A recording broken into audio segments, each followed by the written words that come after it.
ปลาเสร็จแล้วนี่ ลงไฟเด้อนี่วันที่15/2/2018เนาะเครื่องมันตัวนี้เด้อลงปลาเนาะ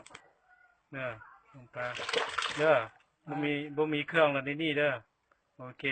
มันรอตะกี้ยัง ได้แล้ว โทรศัพท์แล้วล่ะไป โอเคได้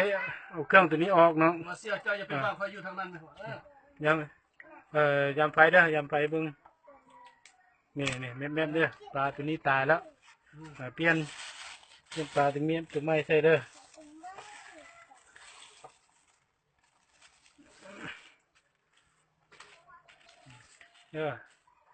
แลนปกติเด้อเอายำไฟอีกเบิ่งบนยำไฟมายำไฟเด้อแม่เด้อเอาเครื่องนี้เด้อ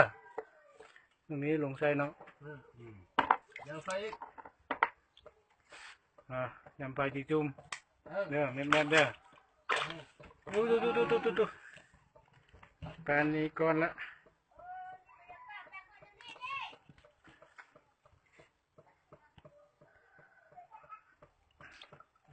เอาใส่เด้อปกติ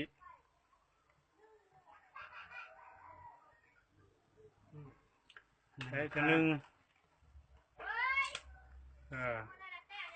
ตัวที่สองตัวที่สามเด้อ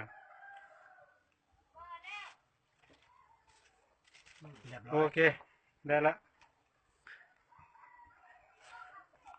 เอาผ่านมาปะลองอีกลองก้นผ่านเลยตัวเล่นให้จะเก็บบางเขาอุ่นออกลองไฟเลยลงไฟก่อนโอเค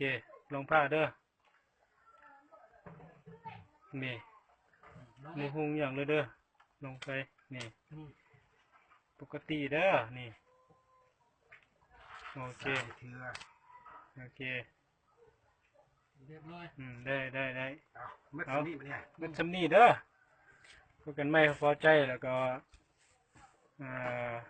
เข้ามาหาเลยเนาะโอเค